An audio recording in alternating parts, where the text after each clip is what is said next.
Chapter 6 Matrix Rank and Linear Independence.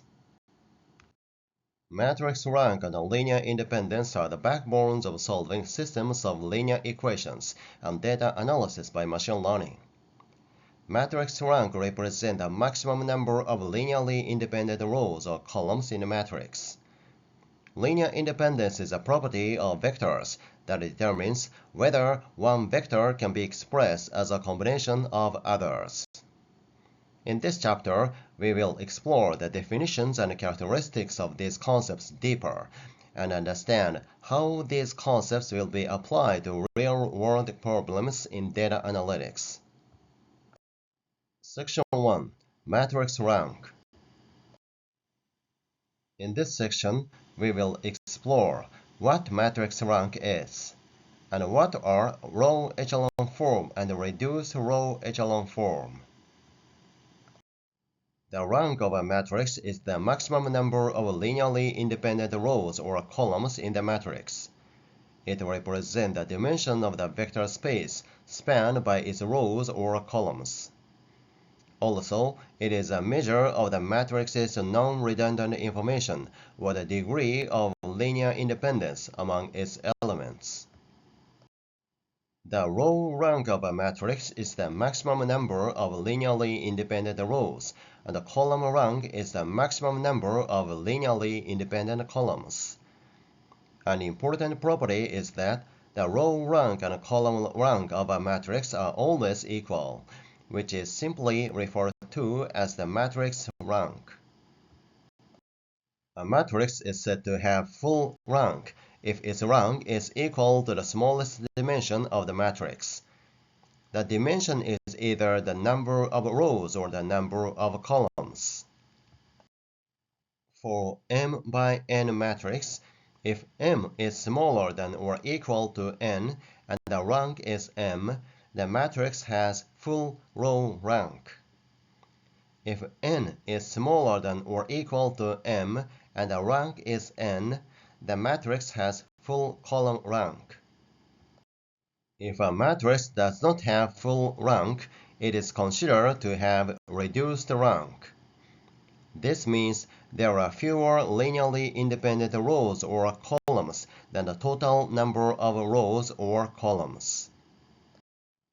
To get a better understanding of matrix rank, we need to know the concepts of row echelon form and reduced row echelon form. These are special types of matrix forms that make it easier to solve systems of linear equations and perform other matrix operations.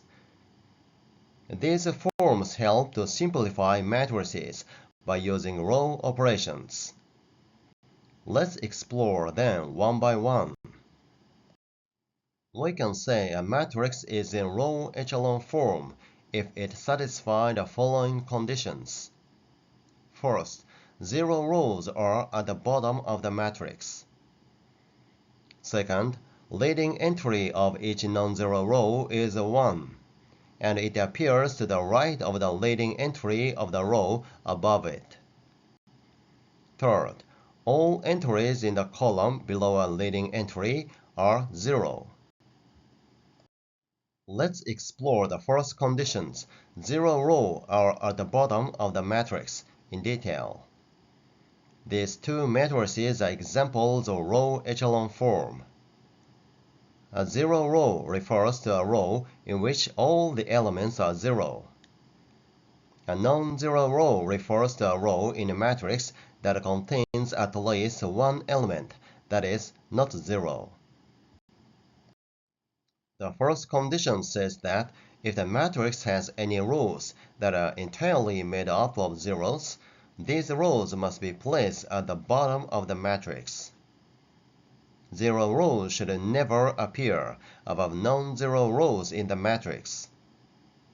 In other words, if there are any rows that has only zeros, they must be moved to the bottom of the matrix. Next, the third condition. Leading entry of each non-zero row is 1, and it appears to the right of the leading entry of the row above it. In row echelon form, the leading entry in each non-zero row must be 1, and the leading entry of each row must be positioned to the right of the leading entry in the row above it. As we can see in these examples, if the leading entry in the first row is in the first column, then the leading entry in the second row must be in the second column or farther to the right. The third condition, all entries in the column below a leading entry are 0. To put it in another way, the column that contains the leading entry must have zeros below it. That is, every element in the same column, but in rows below the leading entry, must be 0. As we can see in this example, in each column, every element below the leading entry are all 0. To put it simply, row echelon form means that each row has a leading 1, and these leading ones stair step down to the right as you go down the rows. Now, let's go on to another concept, reduced row echelon form. A matrix is in reduced row echelon form if it satisfies all the conditions of row echelon form and the following additional conditions. First, the leading 1 in each row is the only non-zero entry in its column. In other words, the entire column containing the leading 1 must have zeros everywhere else.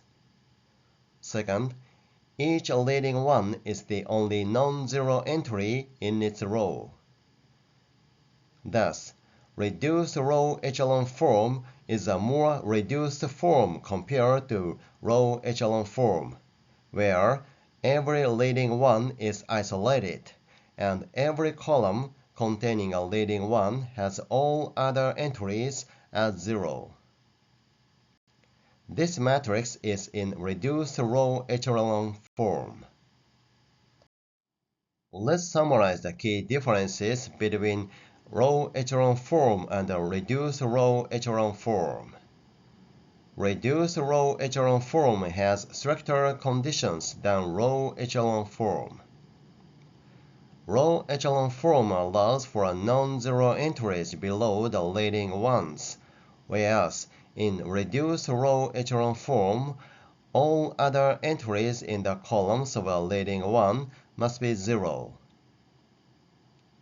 Reduced row echelon form ensures that the leading ones are the only non-zero entries in both their rows and their columns, while row echelon form only requires leading ones to step down and that there are zeros below them.